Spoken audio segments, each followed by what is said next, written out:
The only problems on the second day of the test were for the team losing the toss. The pitch was still a little soft on top, and I expect both captains would have preferred to field first, more so Mike Denness, I suppose, because he has in his side Derek Underwood, the greatest exponent of left-arm bowling on a damp pitch in the modern-day cricket world.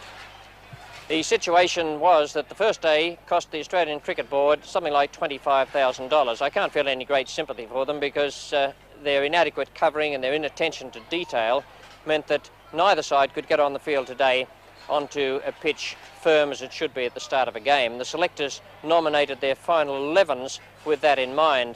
The Australian selectors left out Ross Edwards, the England selectors omitted Chris Old and Brian Luckhurst, and that meant that Jeff Arnold was to join Bob Willis as one of the England opening bowlers. I thought Arnold was desperately unlucky in the first session, just in that hour and a quarter where the Australian openers McCosker and Redpath were fighting so hard to keep the England bowlers at bay. They played and missed a number of times, generally at Arnold.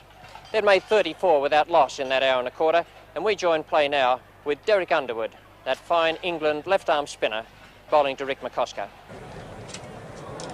As well, McCosker in a fair degree of strife there with that one. Beaten all ends up by Underwood. Possibly one of the best balls he's sent down so far.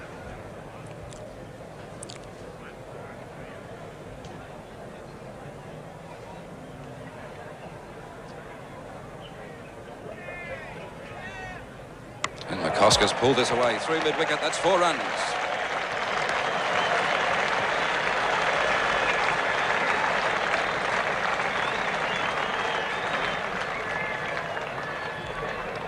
McCosker to 29, Redpath 7. The total goes to 38.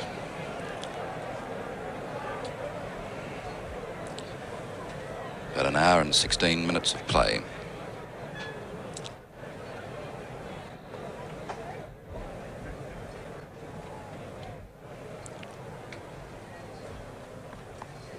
Well, that didn't go where it was intended, but they'll get a run. We'll wait on the call. Going back for the second, yes, as Fletcher goes around to field.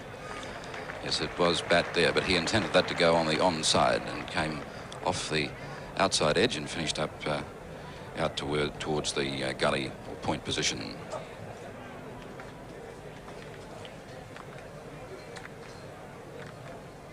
Oh, and Redpath completely beaten by that one.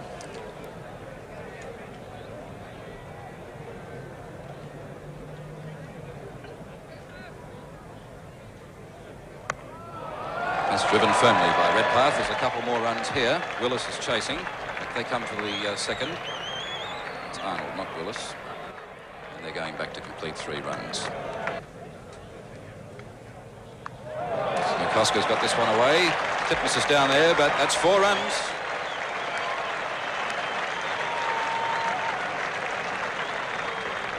It's the end of the over from Tony Greig. McCosker goes to 35. Redpath is 12, the total to 49. So Australia 1 short of the half century. We've been playing an hour and 22 minutes. This is the 17th over of the innings. Over number 6 for Derek Underwood. No wicket for 15.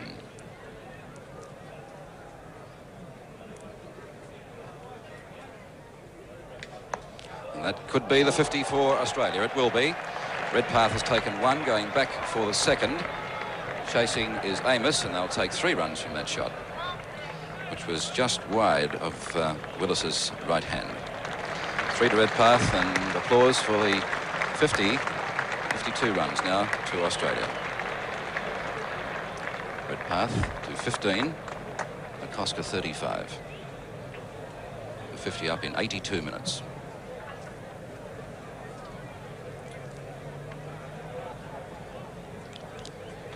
With that 3, it brings McCosker up to face Underwood.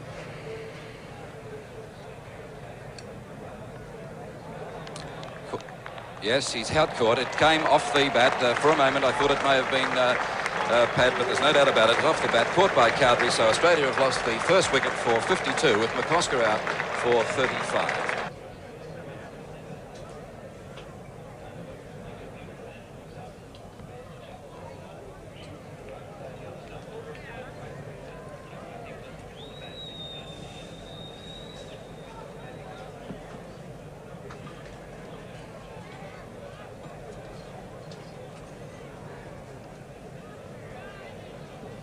Underwood to Ian Chappell. And that could be out. Yes, he's out, caught by Knott. So Chappell is out for no score. Australia 2 for 52.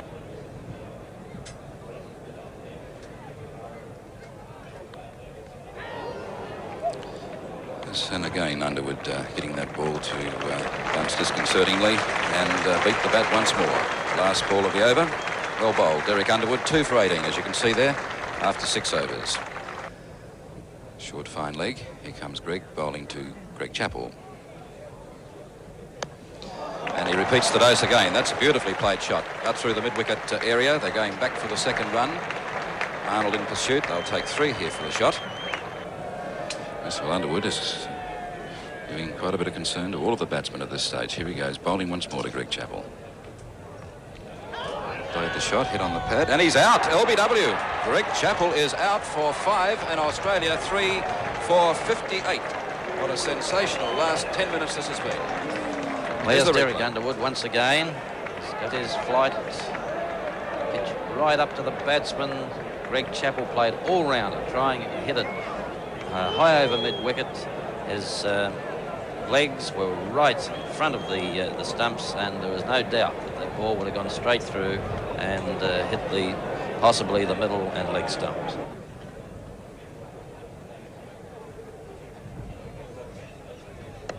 Walters gets this one away, bouncing twice into the fence. It's the end of the over from Underwood. Walters is 4, Redpath 16.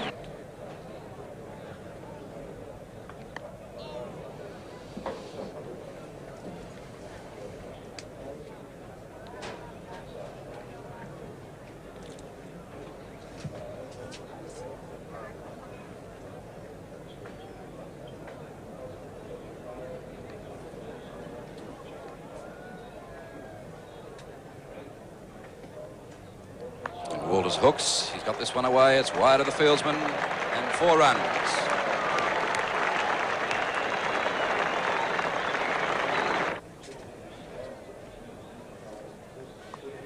And that's in the air, but it's going to be safe. The fieldsman getting around to it, but it's 4 runs. There's Amos right around on the boundary. 4 to Walters, goes to 13.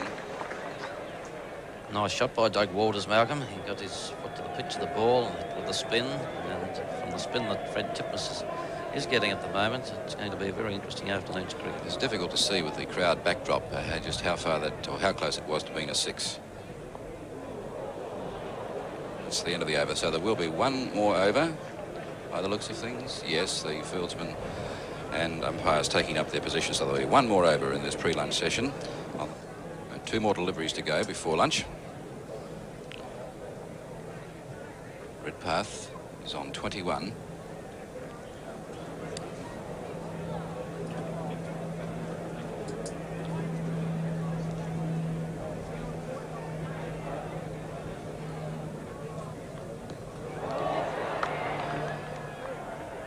He's out.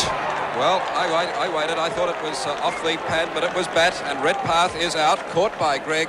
And Underwood now has the remarkable figures of 4 for 24. We'll have a look. Is Walters at lunch, and after lunch we'll probably see Rodney Marsh come to the crease.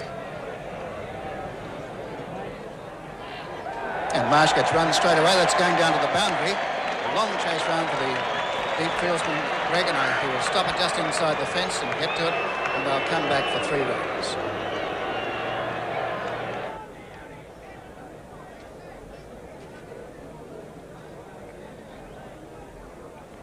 That time it's going way up in the air, and maybe underneath it is Greg. He may catch it.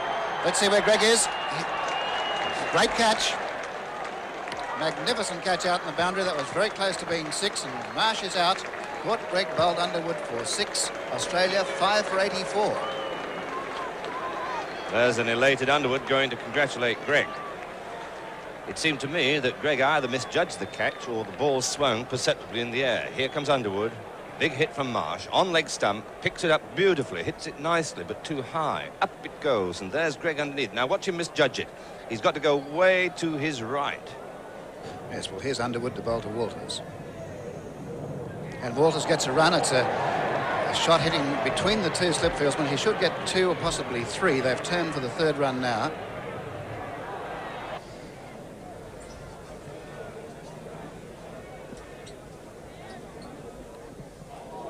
And Walters very close to being bowled. That was a good ball from Underwood.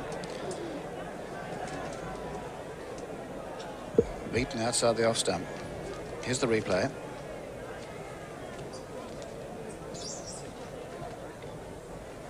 Just missing the off stump. And Walters gets a run again. It's going down towards the boundary. A long chase for Greg. They'll probably just run 3 here.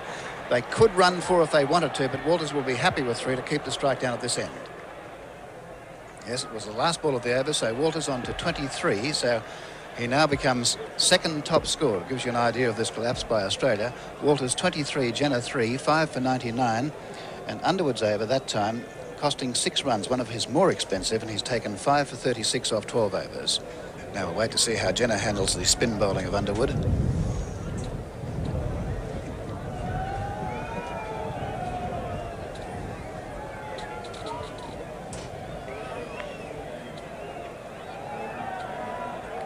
And a good shot from Jenner. That could be 3 here. It's going right down towards the boundary. A long chase for Fletcher. They've taken 2. They're coming back for 3. Now, will they attempt to run 4? I don't think they will. Jenner's looking for it, but it's not there. So Jenner on to double figures, going along quite well. No, yes, he is 10. Jenner 10. Walters 25, 5 for 108. And Walters a good drive, great shot. That's a magnificent shot right down the ground. It's coming towards this long boundary. And they've run 2, they'll get 3, they'll probably easily run 4 here. They're turning now for the 4th run and they'll do it easily. Well, we could describe that as the best looking forward driving shot we've seen all day, and a very rare shot. There's the drive and a slightly over pitch ball, and Walters with a full flourish of the bat. That's one of the rare opportunities a batsman's had to drive Underwood. I think we can even count that as a loose ball. Yes, Walters it certainly 29. was over pitched, wasn't it? Walters 29, Jenner 10, 5 for 112.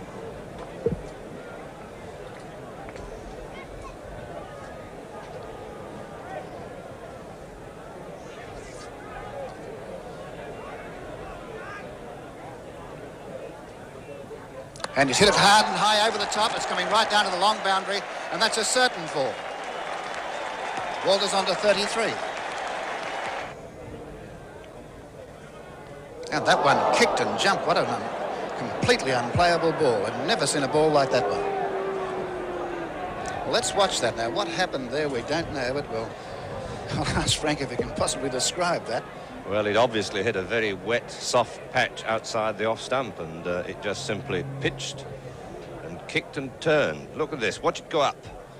Right the way up there to Knott's right hand. Now, Jenner has a hit, and it's going out towards the boundary, and that's going for 4. Well, there wasn't any polish there the way he played the shot. His head was up in the air, but he made contact. That was the important thing. Jenner's on to 14, Walters 33, 5 for 120. And this partnership between the two has now added 36 extremely valuable runs for Australia.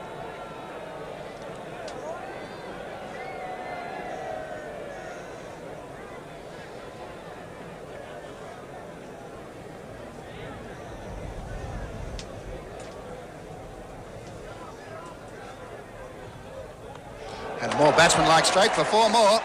That's going down to the long boundary. And into the fence it goes, and 4 more to Jenner.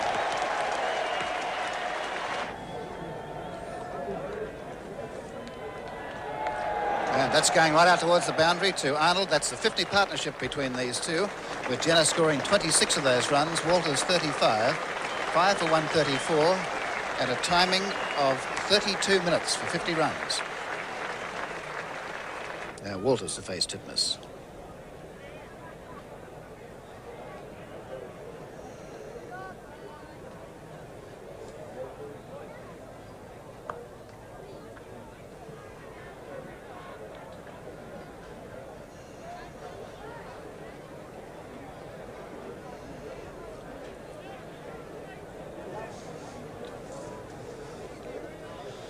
And Walters has hit that way over the top. Is it a 6? Yeah, on top of the stand. Right on top of the stand. A magnificent hit. Well, that's 150 up for Australia. That was the shot of the match. Walters to 47, Jenner 34, 5 for 154. Greg to Walters. And a full toss. It's beaten. Well stopped. They've taken a single. Beautiful fielding by Underwood. Well, he certainly saved 3 runs there. It was on the way to the boundary. I almost had the word beaten out of my mouth, but Underwood is a great piece of fielding. 50 to Doug Walters. They've taken a single. Walters 50, Jenner 35, 5 for 157. Walters 50 in 81 minutes, very fast time, 7 fours and 1 6.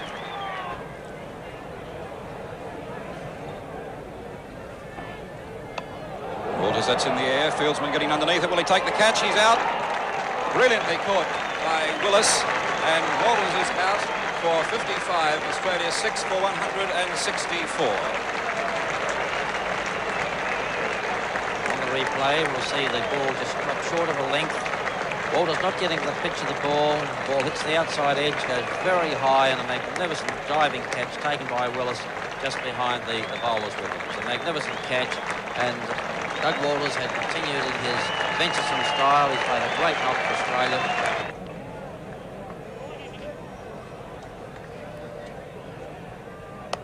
Jenner's lofted that one, but it's high over the head of the fieldsman. It's coming down to the fence. That's 4 runs to Jenner.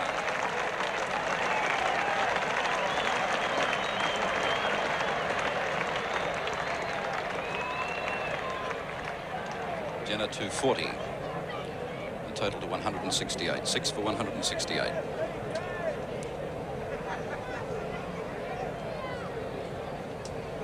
Be without doubt some of the most entertaining cricket we've seen at Adelaide Oval for a long time.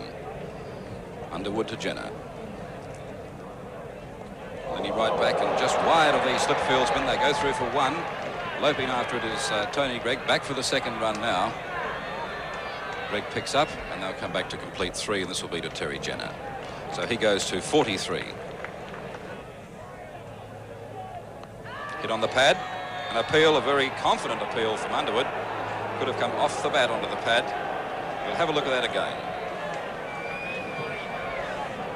Ball pitched on middle and leg. It was kept a little low, this one, to Walker. And his boot, that appeared that did hit the boot of the ankle, was right on the leg stump, and apparently the umpire thought the ball was going with the arm and would have missed the leg stump.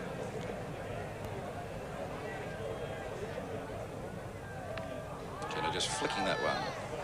Square on the onside. Titmus the fieldsman. 1 run the result. No, not 1 run. He was halfway down and then changed his mind. That's in the air. It's over the head of the fieldsman Willis at mid-on. That's his 50. Going back for the second run. There'll be 3 here for Jenner. Willis picks up now and back he comes to complete the 3rd run, and 50 to Terry Jenner. 50 for Jenner in 82 minutes, and he has hit 4 fours. 50 in 82 minutes. You see how close Tony Greig is there at the silly point position now. Underwood bowling to Walker. Firmly hit. He gets this one away nicely. They've got 1. Could be at least 3 in this. Chasing is Amos. Got their second.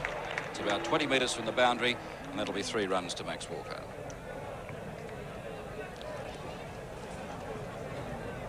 Willis to Jenner. Oh, Jenner getting a soaring bounce at that time. I think that's the first that's been bowled to him. The majority of the bowling today carried out by the spinners and the medium pacers. And today's play has been most marked for the absence of bounces. Yes, we did see a few in the early phases of the game in the first 3 overs, but the wicket was so slow that there seemed little point in bowling the bouncer. It was a case of the ball pitching and dropping as it came to the keeper from the bouncer. And that's between the second slip and the gully, going right down to the boundary, and that's a long boundary here, and 4 more I'd say to Jenner. Just into the fence it goes.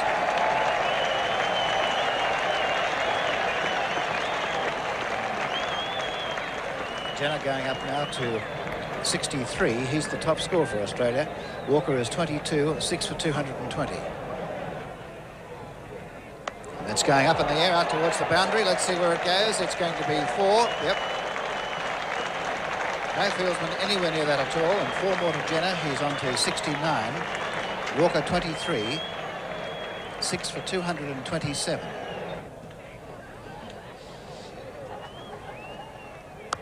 And he's beaten the field that time. He's back onto his stumps and hit it very hard through the cover area, and that's going into the fence for 4. So Walker is 32, Jenner 71.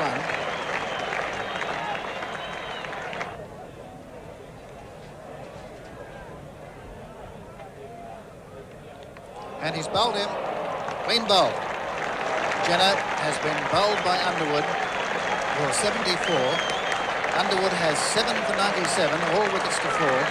Australia 7 for 241, Walker not out 32. Here's the replay. A slow delivery from Underwood, flighted more.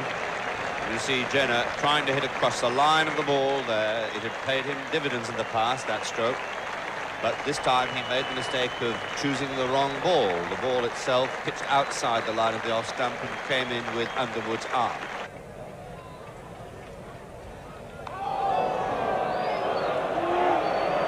Well, Billy's got another one from Greg. That was the incident in the Test match in Sydney where a shortish ball from Greg hit Lilly on the elbow. Let's watch the action replay of this one.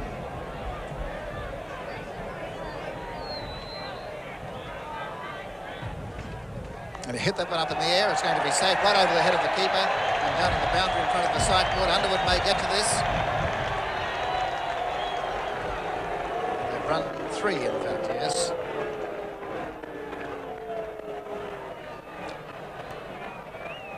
Lilly goes up to 9. Walker is 35. 7 for 253. 41's his best score for the series so far. And that might take it past, but beautifully fielded. A chance for a run out here. It must be on. Both batsmen are down at this end, and finally Greg bakes the bails off, and it's a run out. Well, a remarkable incident. Both players, they had to work out who was out. Now the umpires are going to confer here to see which player is out. Now Lilly's walking off the field, but it may not be Lilly who's out. Now the umpires must confer here. Have the batsman in fact crossed, and Walker's been given out. Lilly was well on the way, but not called to the umpire until the batsmen have crossed. So we'll watch this very interesting dismissal in video replay again. It makes it 8 for 259. Let's just watch movement of Walker. This is the important one. Does he leave his crease? And he does leave his crease. Now that's the point, you see. He's left his crease, and the batsman cross.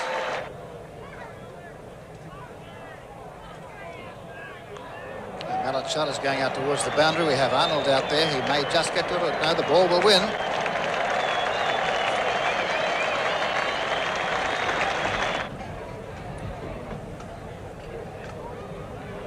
And Lilly's pulled that one away through mid-wicket. Wait on the call. It's 4 runs. And the new ball has been signalled. Umpire Bailash just indicating to the scorers and to the scoreboard that the new ball has now been taken. You can see. But it's Lilly in strike now to the bowling of Bob Willis.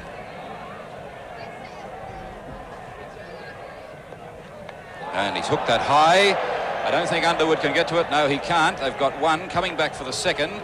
It's just down near the side screen at this northern end. And there's the return with Mallet heading down for another run. Lilly seems to have, as though he's got a bit of trouble with his pad there. The strap may have broken. So 2 more to Lilly. He goes to 27. Mallet is 17. And the total to 295.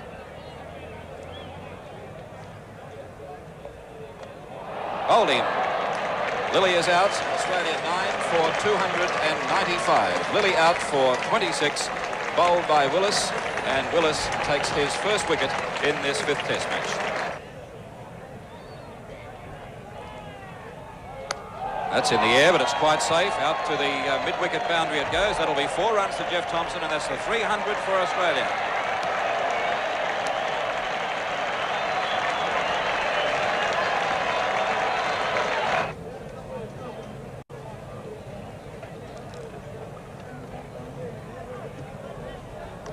He's bowling.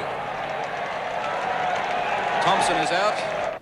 Well, 304 all out, and that's much better than Ian Chappell could have hoped for at the start of play after he'd been sent in on this pitch a little bit soft on top by the England captain, Mike Denness.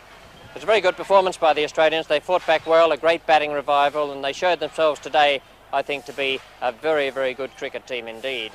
England, at the close of play, had made 2 without loss, Amos and Lloyd the batsmen, and they survived 2 torrid overs from Dennis Lillee and Jeff Thomson, and it was a good effort for them to get through to that stage. I think there's plenty of runs there for them tomorrow on this pitch, which will iron out very well under the effects of the heavy roller, and it should be quite possible for England to make a good showing with the bat, providing they can come to terms with their efforts against Lillee, Thomson and Max Walker. Now, the story of today really was the story of Doug Walters and Derek Underwood. Walters, to English eyes, in recent seasons has been something of a failure, but he has played some remarkable innings. Not least the one against New Zealand in Auckland last year, when on a pitch similar to the one today, a soft pitch on top, he played very well, made 100 against them and won the match for Australia. Now today was an innings equal in merit. He came in at a very, very tough time, and at 84 for 5, Australia really up against it. He fought his way through, and so too did Jenner. Very good batting from Jenner, who's probably ensured himself a place in the Australian team for the World Cup. And then the tail enders, Walker, Lillee and Mallett, did as they've done throughout this series. They played really well. They got their heads down, and it was a good effort right down the list for Australia.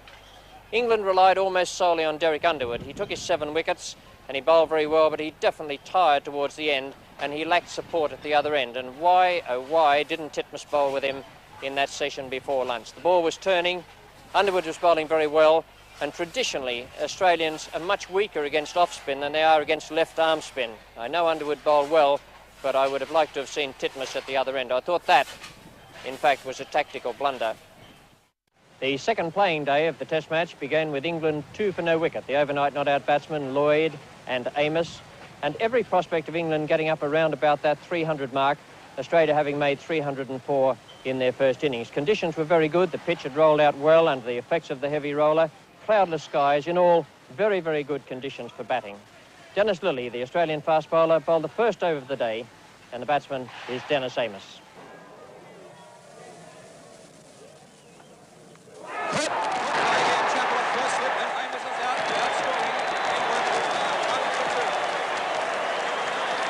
Amos is out. Caught Ian Chappell, bowled Lillee for no score. England 1 wicket for 2. Bowling to Cowdrey. Cowdrey pulls us over the head of the fieldsman at backward square. They'll go through for 1. That's the first runs off the bat.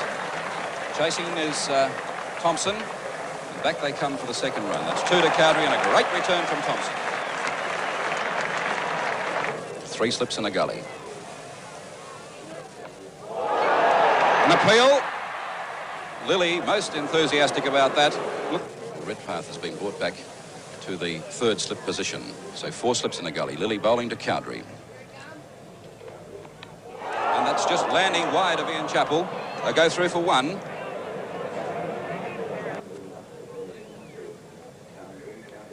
Held over the head of the fieldsman, close in on the leg side. That's going down to the boundary. That's 4 runs to Cowdrey.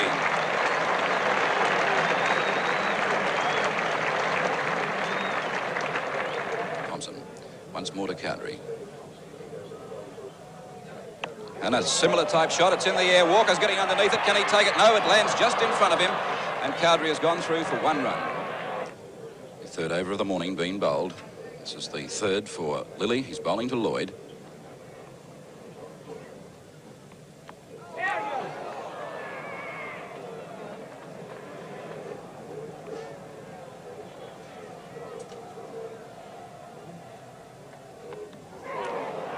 There's an appeal from a few of them behind the stumps.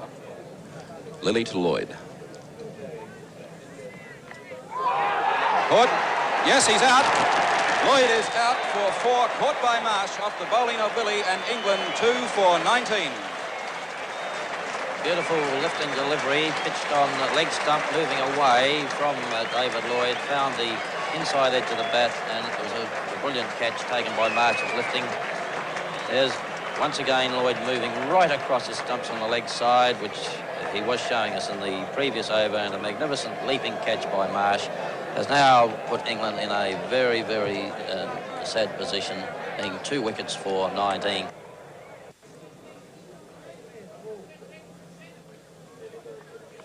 and pull away backward of square. That'll be 4 runs. Walker will give up the chase. It's into the fence now.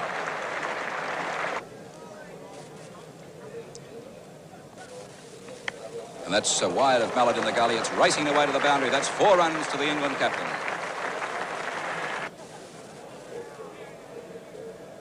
And he hooked that hard and high. It's going out towards the boundary. And that's into the fence for 4.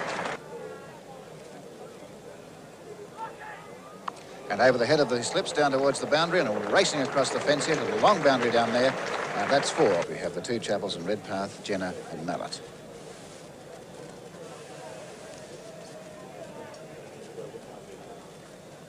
And that's in the air. It could be a catch.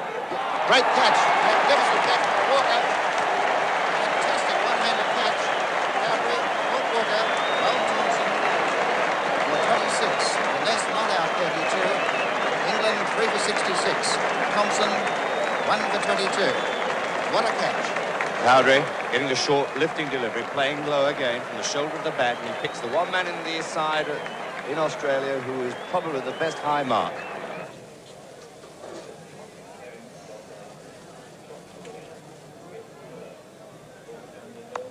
And that's a good shot from Dines. Beautifully played through the covers. That should be 4. And it's racing out to the boundary.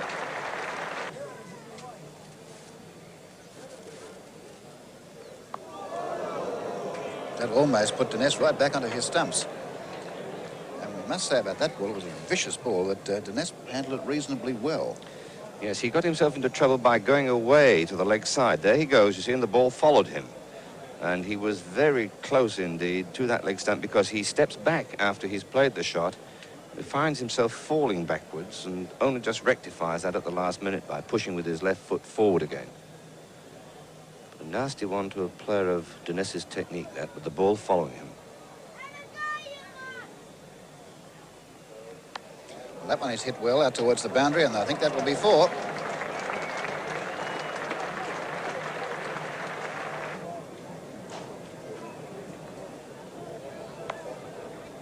They're going for the run. That's the 50 to Dines. That's a good half century. England's captain, Mike Dines, is 50. Fletcher has won 3 for 86. And that's by far his best batting performance of the whole series. And that was the end of the over by Jenner. Dines took only 80 minutes for his 50.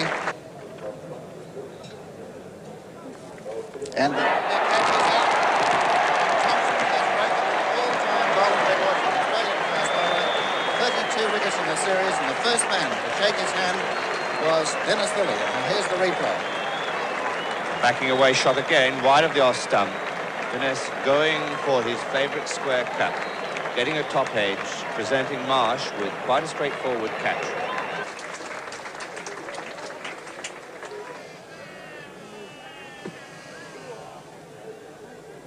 Tony Greig repeats the dose as it comes down to the boundary. That's 4 runs. Walker loping after it. A lusty hit there from Greig for 4 runs.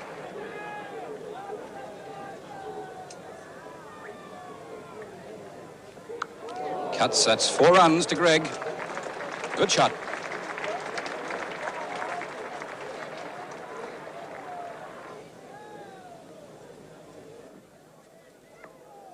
That's through the cover field. That's racing away to the fence, and that should be 4 runs. It is.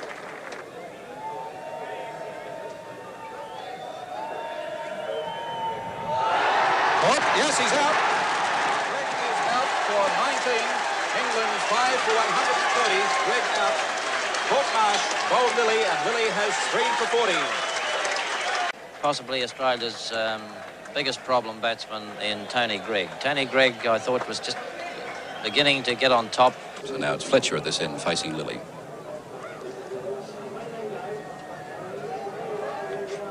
Oh, and Fletcher had to get right out of the way of that one.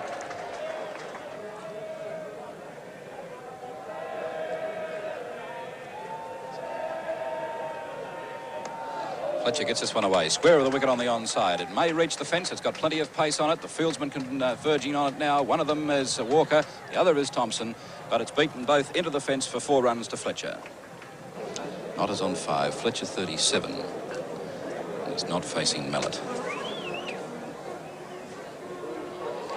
Well, he's out. Caught. Caught by Thompson, and Knott is out for 5. And caught. Dropped. Dropped by Greg Chappell.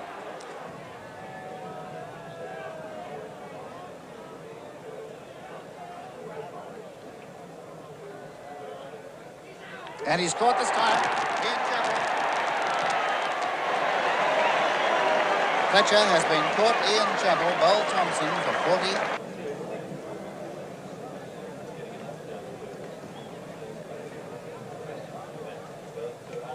And caught, brilliantly caught by Lilly. Fantastic catch. Underwood caught Lilly. Bowled Mallett, no score. England 8 for 156. Mallett 2 for 10. Right in front of us here, and there's a rest taking place. It's the noise you can hear in front of our broadcasting box here. And Titmus has hit that well in the air. Greg Chappell's underneath it. It could be a catch. He's right on the fence, took it well. Beautiful catch from Greg Chappell. And Greg Chappell's now taking his 14th catch, so Titmus is out. And out through the covers, that could be 4. It's a chase for Walters. And into the fence it goes for 4 runs to Willis. And bowled him. That's the end of it. Arnold clean bowled by Lilly without scoring. Willis 11, 5 sundries, all out 172. Well, there's some very good bowling there, but I'm afraid there was also some feeble batting. It wasn't very good to watch, and it's in keeping with the way England has batted throughout this series. It gave Australia a lead of 132 runs and left them with just over 2 hours to bat. They started fairly briskly, and we have a look now at the 3rd over of the second innings. Jeff Arnold is the bowler from the Cathedral end, and he's bowling to Rick McCosker.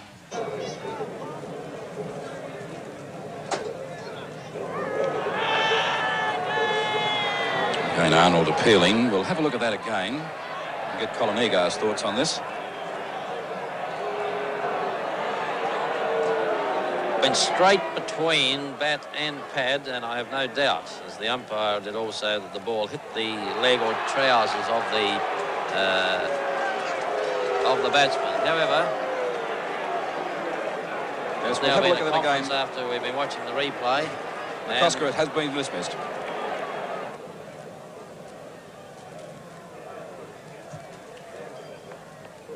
Cuts, that's 4 runs. 4 runs to Redpath.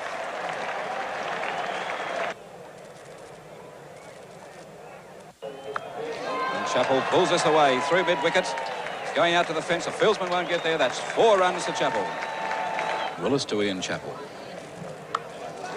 Set one away nicely. That's racing to the fence. 4 more runs to Chappell.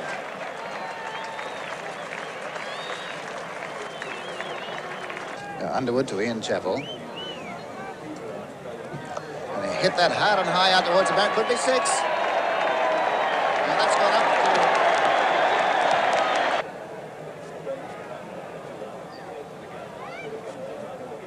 to... And that's hitting the air. He could be out here. Knott's underneath it.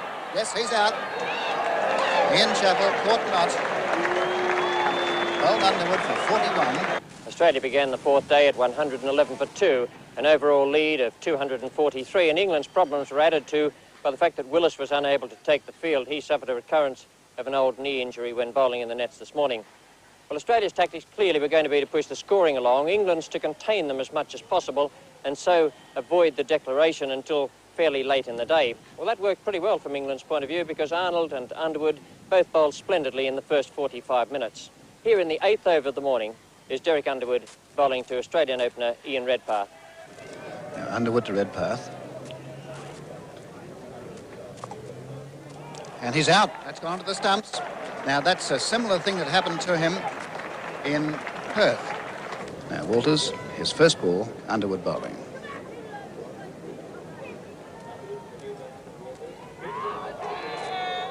And they're taking a run here. There's an appeal for leg before. Now, let's see what happens here. It's going down towards the boundary, and they're taking 3 runs. Cheer for Cowdrey there. We'll see the umpire's call. Leg by signal, so that must have been off the pad.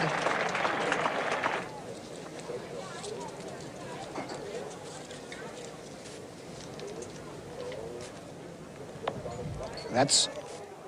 Is he out? Yes, he's out. Caught. Greg Chappell, caught by Greg. Bowled Underwood for 18. Walters is not out too. A surprise wicket. Australia 4 for 133, and Underwood has 3 for 32.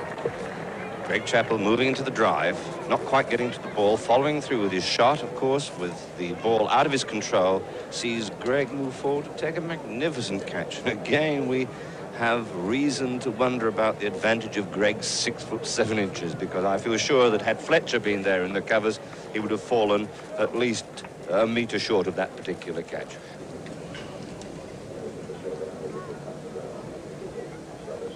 And runs to Walters. That's a great shot. Out through mid-wicket. That's 4 runs.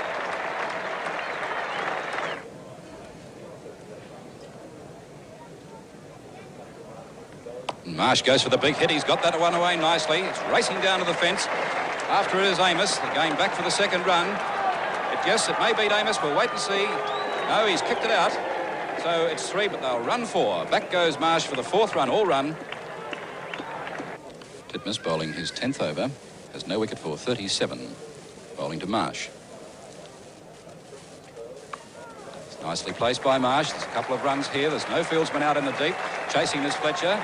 And into the fence it goes for 4 runs to Marsh. 4 for 170. Walters in strike on 16. Marsh is 23. Underwood the bowler. And Walters away nicely. That's 4 runs. A beautifully timed shot once more from Doug Wilkins. And away it goes again. It could be over the top. It is at 6. 6 to Walters. What a magnificent stroke.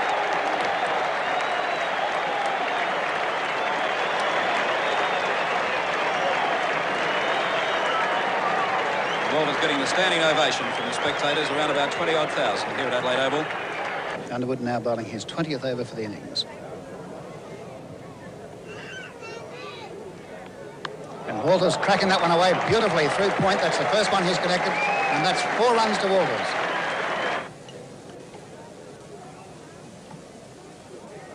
It's going down towards the fine leg area. There'll be a couple here, possibly 3. It's going down to that long boundary. Titmus, a long chase. They might run 4 here. Let's see what they do. They've taken 3. Titmus can't throw very well. They're going for the 4. They'll do it easily.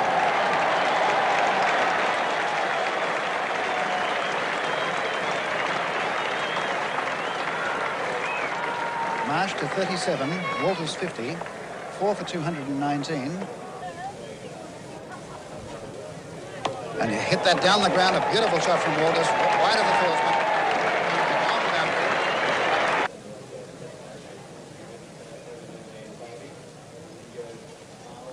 And there's the hook shot, and away it goes, brilliantly fielded by Greg, magnificent stop. And that was on the way to the boundary, and a one-handed stop by Greg saved it.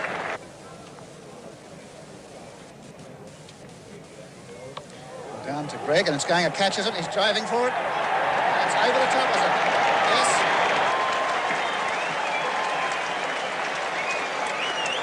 $50 to Rod Marsh. Marsh is 53, Walters 58, 4 for 243. And Greg was perfectly placed, and up he went into the air, but couldn't do it. And 6 to Rod Marsh. Marsh 50 in 109 minutes, 3 4s and a 6.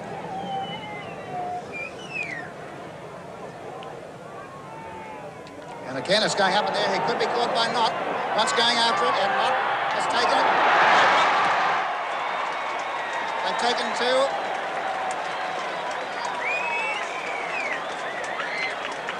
Well, they left it for Knott, who covered all of 25 metres to go for that ball.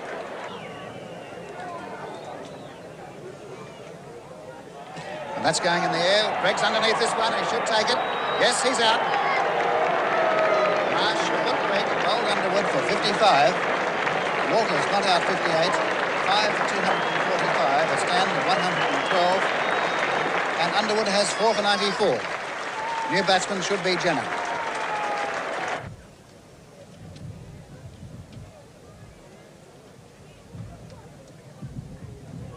And that almost bowled him. Good ball.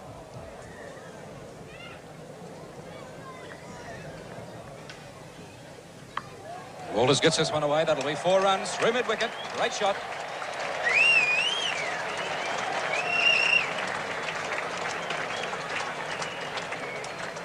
That's a lead now of 400 runs to Australia.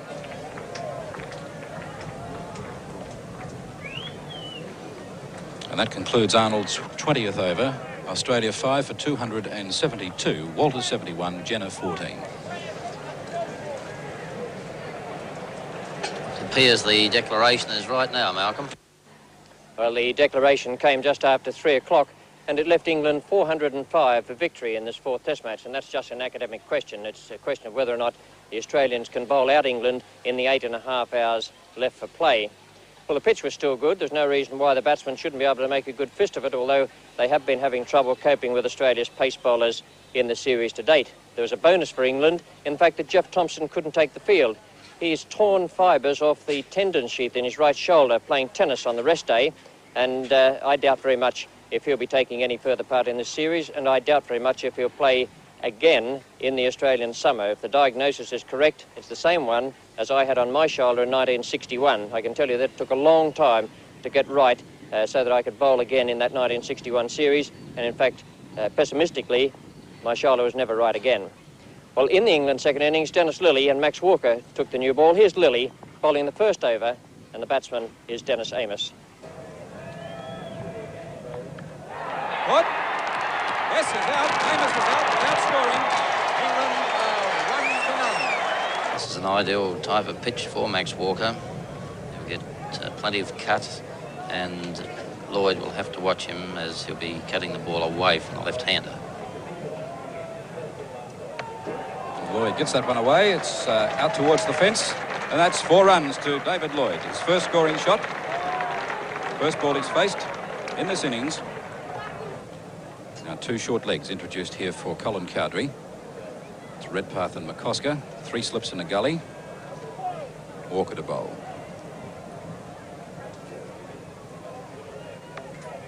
And that's wide of Mallett. There's a couple of runs here for Cowdrey. They got their first. Back they go for the second. Mallett onto it now. They're thinking of the third. They are. They're coming back to complete 3 runs. So Cowdrey off the mark.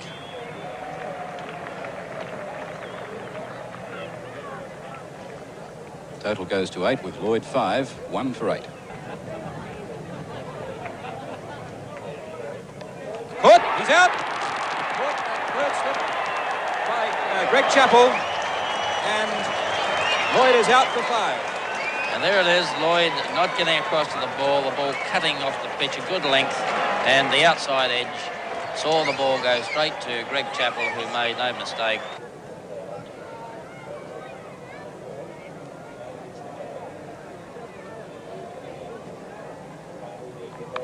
Caught brilliantly. Caught by Mallett. And Cowdrey is out for 3. England 3 for 10. What a sensational start. Cowdrey never got anywhere near the ball as it did move away off the pitch, and a magnificent left-hand catch was taken by Ashley Mallett. Fletcher was the second highest scorer. Just looking at the England first innings, he scored 40, second only to Dennis, who scored 51. Now that's wide of Mallett. That'll be 4 runs to Fletcher. Lillee to Fletcher.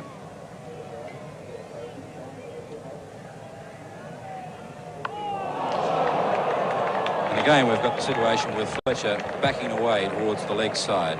Walker bowling to Dennis. Cuts wide of the fieldsman Edwards. That should be 4 runs. He won't get to that one. That's into the fence over on the eastern side for 4 to Dennis.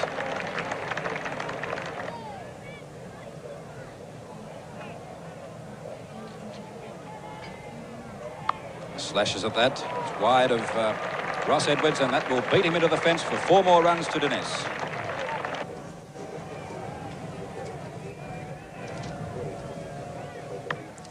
That's beaten the field. It's going out towards the boundary. Edwards is after it. That's a long boundary out there. But that was so well timed. It's going into the fence for 4, and really well hit by Fletcher. Now Walker from this end to bowl to Fletcher.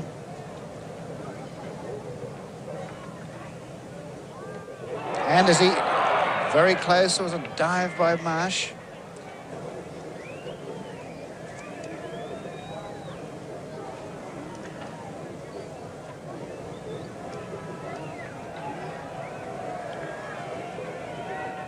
He's cracked that one. Jenner's underneath it. He's out. Straight to Jenner. The man was placed there, so Dennis has caught Jenner. Bowled Lillee for 14. Fletcher not out 11. England 4 for 33. And Lilly has 3 for 10. There's the replay. Now Lilly, starting his 6th over, has the figures of 3 for 11. Fletcher taking strike. And that was a searing one. That was over the head of Marsh. They'll go through for 1. That will be a bye.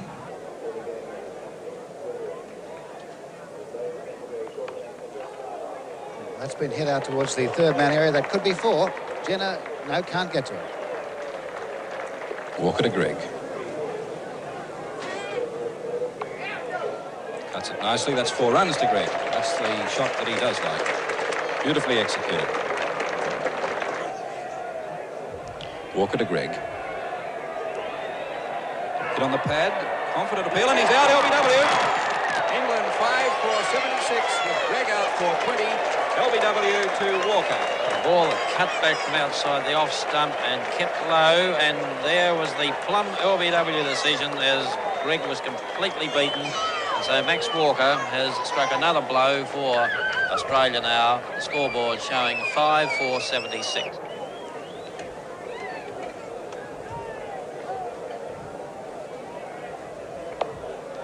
That's wide of Jenner. That could be 4 runs. Jenner chasing, but I think it will beat him into the fence for 4 runs to Fletcher.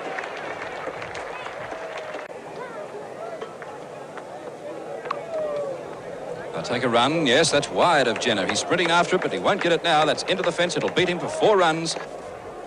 1 more delivery to go from Mallett. Then it'll be interesting to see if Chappell has a bowling change from that far end for the last over of the day. Take a couple of runs now. Lilly stretching his left hand out, but was unable to get the ball, going back for the 2nd. And back they come for 3 runs, so Knott will have the strike at this end for the start of the last over of the day's play. England began the day, the final day of the 5th Test match, at 94 for 5, with Fletcher and Knott, the overnight not-out batsman. No one really expected them to last out the day. 6 hours to play and only 5 wickets to fall. That was a really tough assignment. And although the weather was hot and conditions were pretty much in favour of batting, it looked to be a very tall order as far as England were concerned. We join play now in the 2nd over of the day. Dennis Lilly is the bowler, and he's bowling to Keith Fletcher. Fletcher, that's wide of the fieldsman, racing away to the fence. That's just forward of the square leg umpire, and 4 runs to Fletcher. Picked that one off his toes nicely. Takes him past his first innings score in this match, which was 40. He now goes to 43 with that 4, and that's the 100 up for England. 5 for 101. In 156 minutes.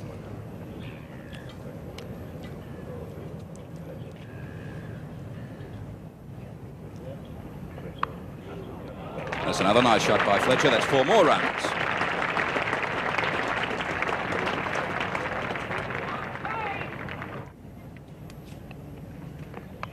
Cuts, that's wide of Mallett. That's 4 more runs. Racing away to the fence. There's no 3rd man. That's 3 fours in this over from Fletcher. Right, for Mallett to continue, he'll be bowling to Knott, who's on 12.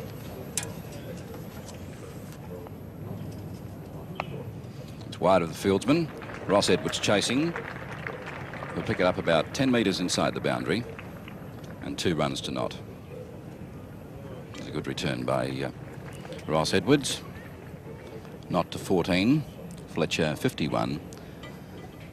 Total moving now to 111. 5 for 111.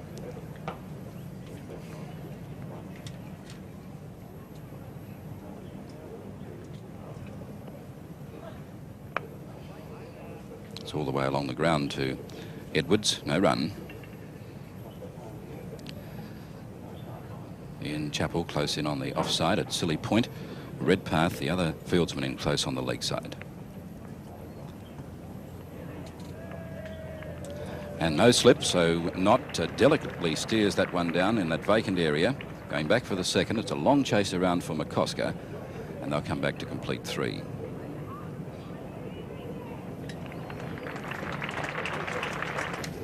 Five for 114. Knott 17. Fletcher 51.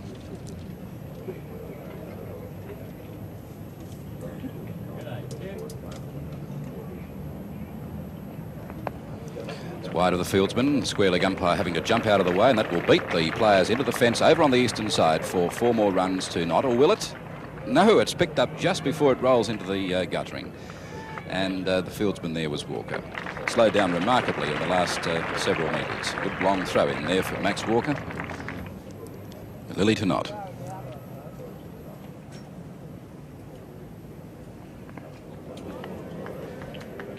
It's the first bouncer from Lily this morning. Not having plenty of time to duck underneath that one. It was quite short.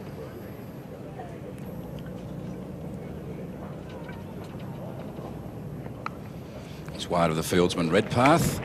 A long chase for Jenner, and it beats him into the fence for 4 runs to Fletcher. To Knott, rather. The end of the over from Lily. Knott goes to 24, the total to 122. 8 runs off the over there from Lily. Has 3 for 44. Fletcher sweeping backward a square, but Walker a misfield. They've got 1. I think that's all they'll be interested in as McCosker came into field. 1 more to Fletcher. He goes to 53, and it's the 50 partnership between Fletcher and Knott in 54 minutes.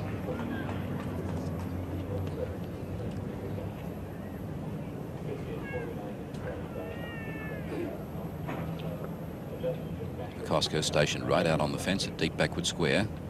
Should not decide to hook. And that's what he does. Can McCosker get to it? No, he can't. Chasing right around. Went out more through mid-wicket. McCosker's onto it now. There's the throw coming back, and the batsmen have completed 3 runs.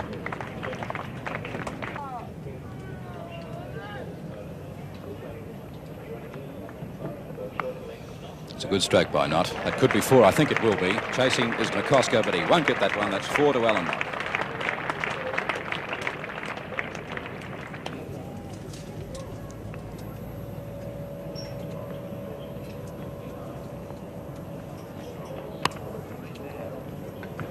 It's Ross Edwards. Fletcher in Brisbane, 17 and 19. Second test, 4 and a duck. Didn't play in Melbourne in the 3rd test, and in the 4th test he got his highest score in the first innings of 24 and 11 runs in the second innings. Prior to this test match, out of the 3 that he played in, only 75 runs was his aggregate. 40 in the first innings here, and now 59 to Keith Fletcher.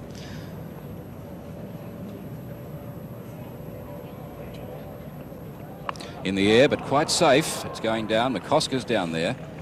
No, it's 4 runs. McCosker couldn't quite get to it. He had a long chase around. It was over the head of Mallet at Gully and travelled quite quickly across the outfield for 4 runs to Fletcher.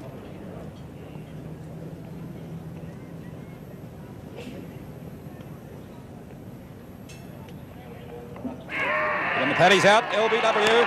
Fletcher is out. And England 6 for 144 with Fletcher out, LBW to Lily for 63.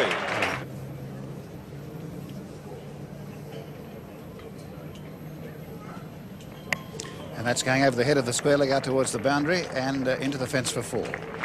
Straight over Redpath's head, and 4 more to Knott. He races up to 48, and England 6 for 157. Titmus yet to score.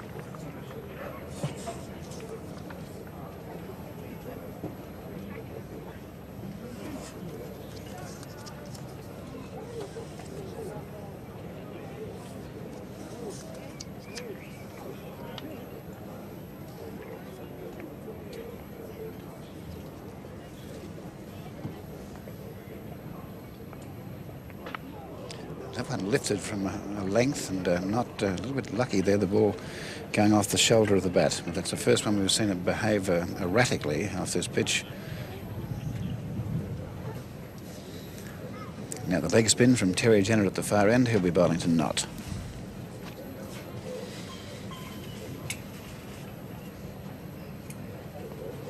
And they'll get a single here, just pushing it to backward square leg, and that's the 50 to Knott. Knott is 50.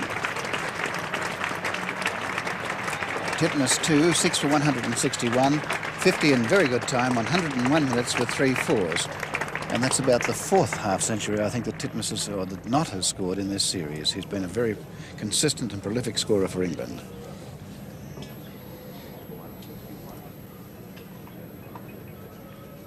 And bouncing short of the slip fieldsman, Chappell. They've taken one. That was off the edge of the bat, it appeared. We'll just see the umpire's call there definitely to confirm it was a catch.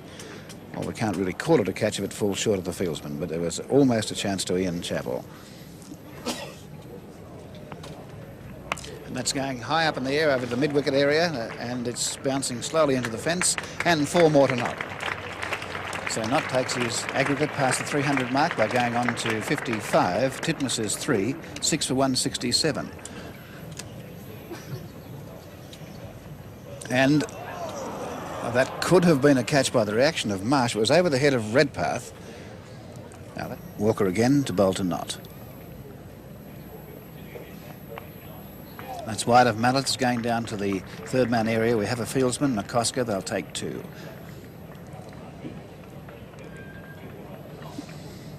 Knott to 59, the total to 173.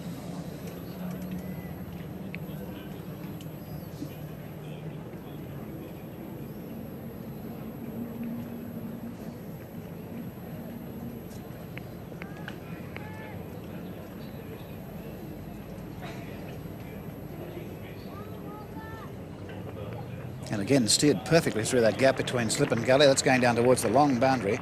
Chance this time of running 3, as McCosker had to cover about 30 or 40 metres. They're coming back for an easy 3.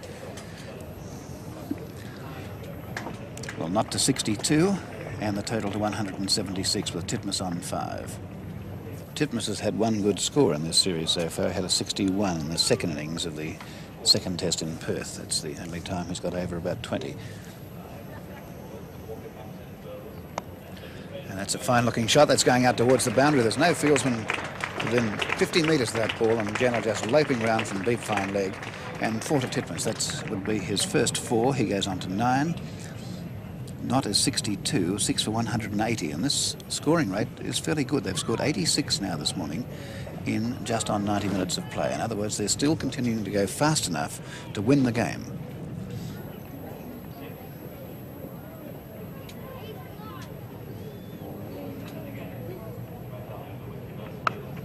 Well, that's through the covers, and a chase here again for Edwards. They've taken 1. They'll get 2. They might look for 3, but there could be danger if they do, because Edwards has a fine arm. And there's the reason why. Look at that throw. Titmus 13, Knott 64, 6 for 186.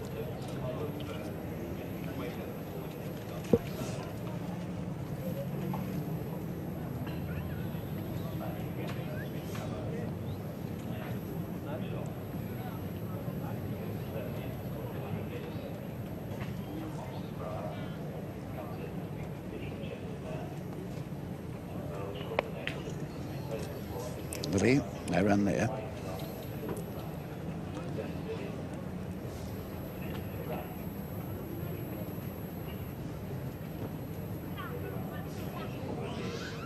.90 runs this morning in just over 90 minutes, about 98 minutes in fact for 90 runs.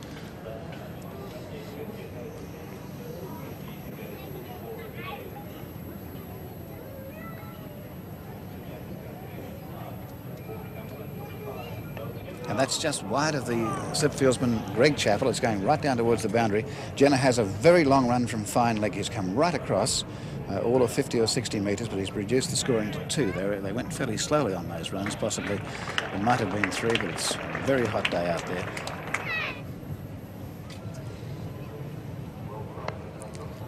Greg Chappell. And Mallett giving the ball plenty of air here, trying to entice Knott into playing an attacking shot.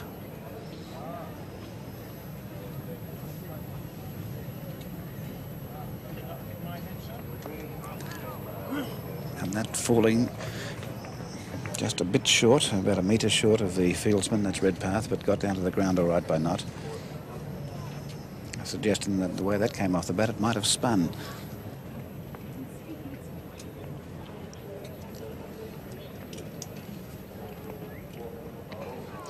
And a good one from Walker. That one's the first one we've seen Knott in a bit of trouble with batting. He's been quite sound out there.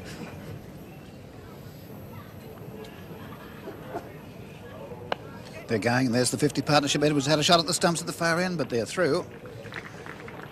So the 50 partnership up in 55 minutes, which is good scoring, and it's also the 100 runs today. They've taken the overnight score from 94 to 194, and they've scored those runs in about 109 minutes, which is pretty good scoring. Now this is over number 55, so the new ball due after 10 more overs, which is about 50 minutes after lunch. That one kept very low, and you saw how not finished there. He had to keep going down to try and play that one. Jenner to Titmus.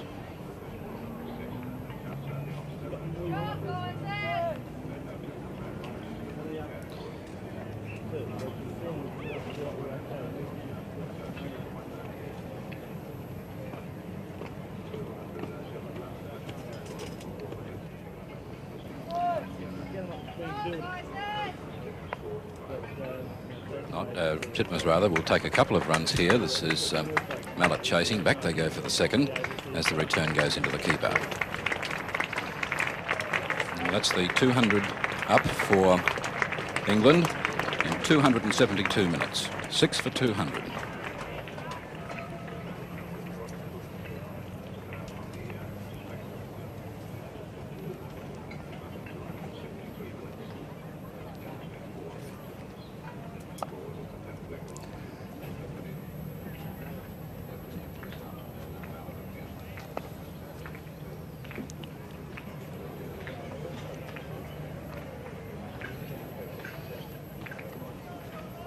Almost 20 minutes of play since lunch, only 5 runs added.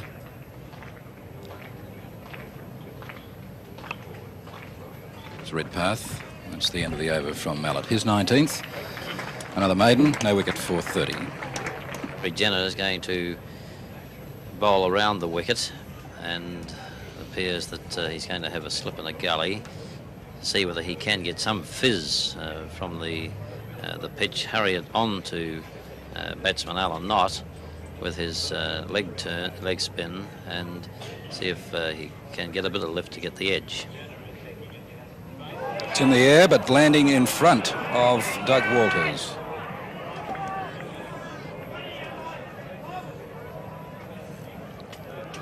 It's now the second lack of concentration shot that Knott has played within 3 balls from Jenner, including the end of the last over. Knott gets this one away, dispatches it beautifully to the boundary for 4 runs.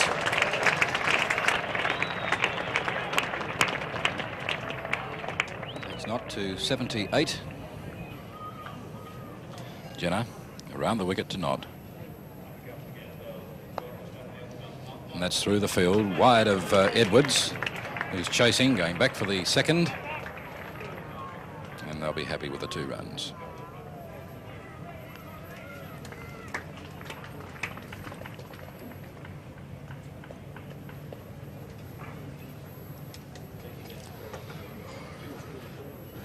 Total moves along to 211, with Knott going to 80 and Titmus 20.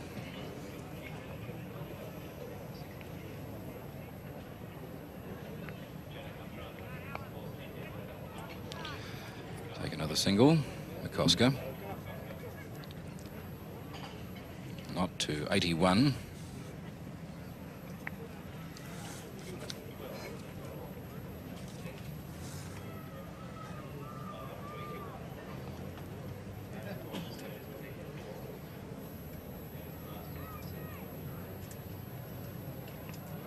Dennis Lilly coming in close on the leg side for Titmus.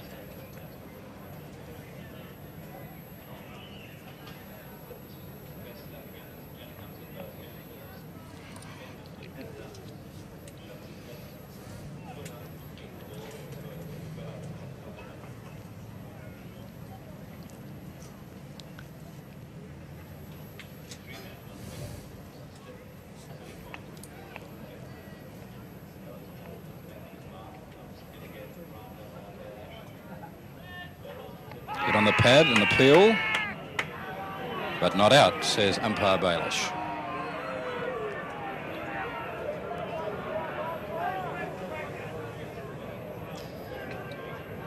ball will lift. It's bowled right up to Titmus. It was outside the leg stump. It lifted, hit his pad. The pad is well forward, and there was no possibility of that hitting the wicket. Again, there's an appeal outside the line of the leg stump, and Jenner most upset by that.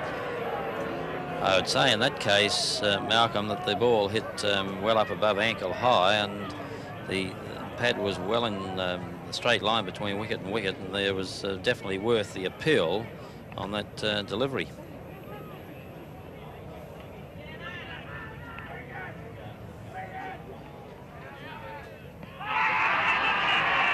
Three in a row and he's out. Titmus is out, and England 7 for 212. Umpire Bayliss deliberating there, but he's out. And here was a wrong one, bowled this time by Jenner, right on the straight line between wicket and wicket, and it turned back as Titmus went across, and there was no doubt about that one as the ball curved back and hit Titmus on the pad below the knee, and it was a sensational happening really from the fact that there were 3 appeals in a row, 2 unsuccessful and 1 in the affirmative.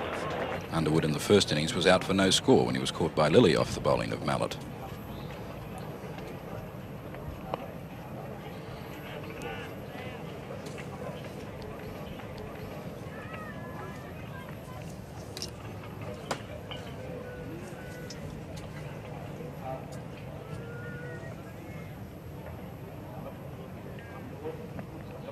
Caught. Yes, he's out. Underwood is out. Cordy and Chappell bowled Mallett, and England 8 for 213. Underwood out for no score. The game has taken a sudden turn with Titmus being delivered on the last ball of the previous over from Jenner, and now during this over of Mallett, Mallett has 1 for 30 and has taken the opportunity of another wicket. Well, there's a big bat Jeff Arnold's being presented with, apparently by a spectator. Can't get them any wider than that, I shouldn't imagine, but that's something that one would like to use, and possibly it could be of some assistance, but never again. You must remember that the edges are still on it, and it may not have been any assistance.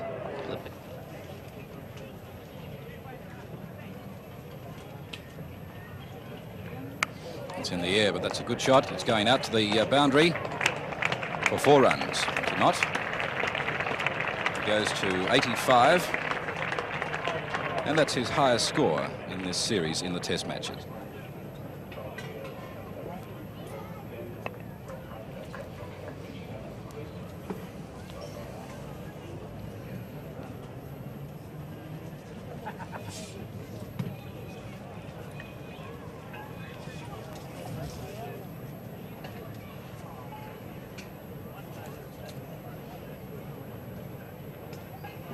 Mallett to Arnold.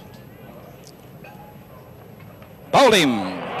England 9 for 217. Arnold out. Bowled Mallett for no score. Another tentative push forward left the gap, and once again the batsman has batted himself into trouble as Jeff Arnold pushed forward, and the ball turned appreciably to take the gap and hit the middle and leg stump. So Jeff Arnold has now been dismissed, and England are 9 for 217 with 1 wicket left, and the main interest left in the game now, apart from Australia taking the last wicket for victory, is whether Alan Knott can have Willis stay with him until such time as he gets another 15 runs to bring up his 100. And he stumped. Does he appeal the stump? Not out. Not out. Must have been very close. And Lilly straight away with a new ball will bowl to Knott. And it through the slips again, down towards the boundary. That could be 4. Between the second slip and the gully, and Knott goes to 98. Knott is 98, Willis 3, 9 for 233.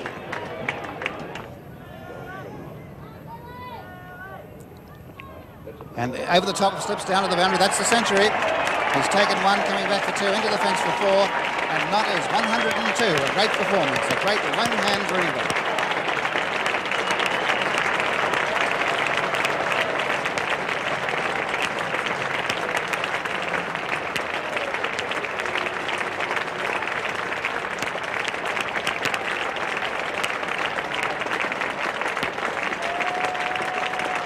102, Willis 3, 9 for 237, Knott 100 in 223 minutes with 8 falls. Willie to Knott.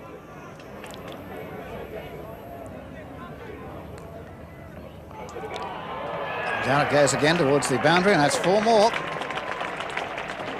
Well, the ball's not going to reach the fence, but has been given 4, so Knott on to 106.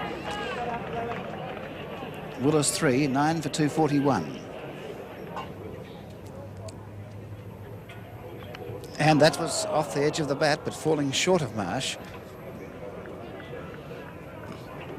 And I think we'd better point out that nearly bowled him as well. It came off the edge of the bat, narrowly missed the off stump and didn't quite carry to Marsh.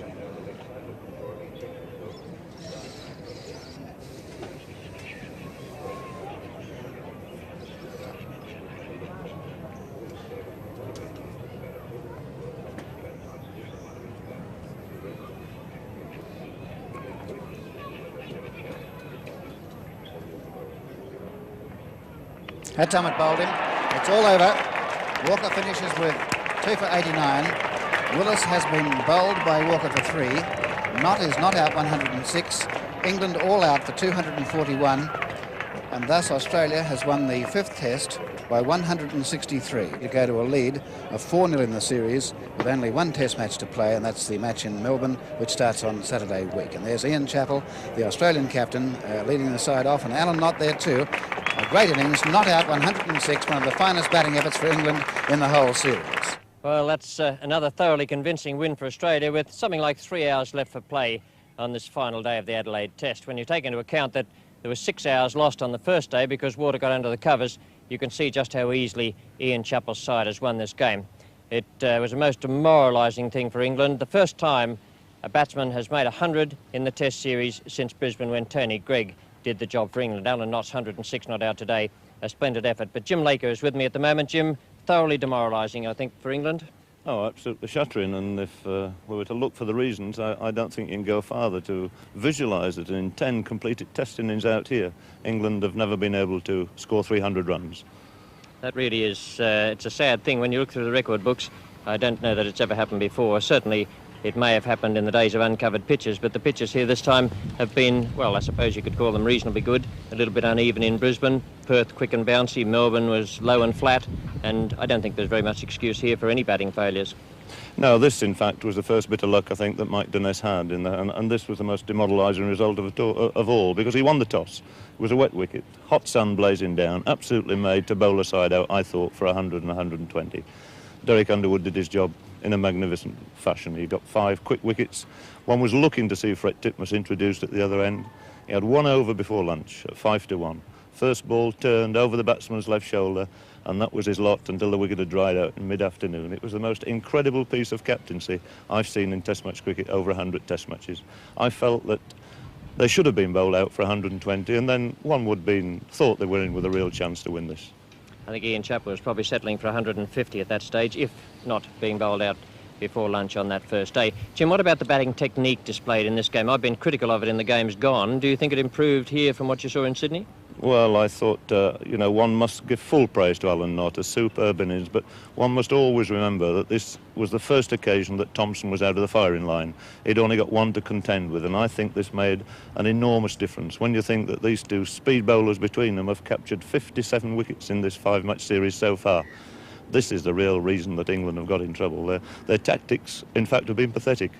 I know we've got a lot of members out here from home, and I accompanied some of them out of the ground at one stage when I saw wickets falling in such a disgusting manner. You know, people hanging the bat wide outside the off stump, and I think there's an awful lot of disappointed English supporters in this country at the moment. Let's assume that Thompson's shoulder injury doesn't come good quickly enough, and Australia only has Dennis Lillee, Max Walker and one other, probably Alan Hurst or Jeff Dimmock, who you may not have seen as yet. Do you think that'll have a big effect on the World Cup and the Ashes battle back in England?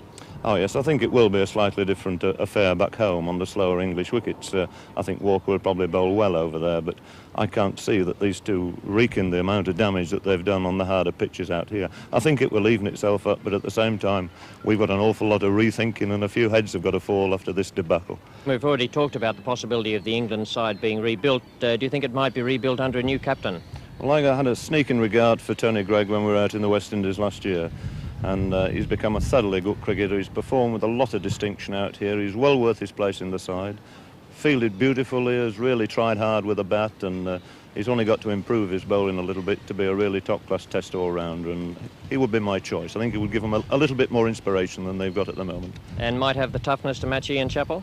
I think he might have to wait a year or two before he's got Ian Chappell's experience, but I'd give him a fair run now, I think. Jim Laker, thank you very much indeed. Nice to see you out here again, and we look forward to seeing you back in England when the World Cup matches are on and the 4 Test matches against England. Well, that's it from the Adelaide Oval at the end of the 5th Test match. The story of this game, really the story of the series. England batting failures, some splendid bowling and out cricket from the Australians, but this is what's been happening all the way through the series, and it's been a completely demoralising effort from England here today.